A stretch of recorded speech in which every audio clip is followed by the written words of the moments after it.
That ethic of love that I think needs to be engineered into the fabric of business so that the outcomes of business could be non-destructive. The interesting thing about what we do, it's been 10 years since I started the company in my garage, it's that it's not just what we do, right? Yes, we make cider from apples. Yes, we make mead from honey. Yes, we make wine from fruit, including grapes. And yes, we actually make kombucha too, which maybe some of you are familiar with. Maybe you're making some of that as a hobby in your home. And we make hard kombucha as well. But that is our what. And it's tasty, it's delicious, it's phenomenal. But our why is even more exciting for me. And it's because we're retooling the purpose of business itself.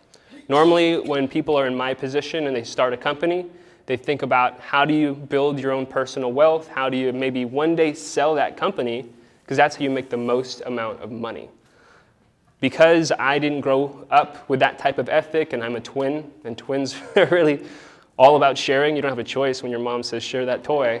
I've engineered a different ethic within this business. And this business is about building community wealth instead of personal wealth. So I have given up 100% of my founder shares in this company, which, by the way, normally when you work 90 hours a week for 10 years, you're very much so entitled to the sacrifices you've made to build the business.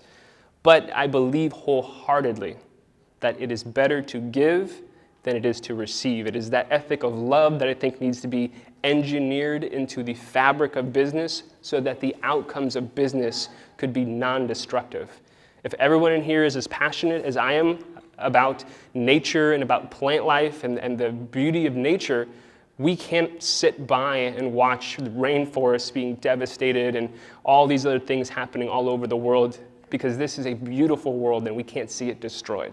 This tweak in how business is done has the capacity to change the market, to change the outcomes of business so that we're no longer destroying the environment, but we're actually investing into and making the environment flourish. The main dichotomy, once again, is changing the ethic of the people who start these businesses. Is it for yourself, or is it for your community?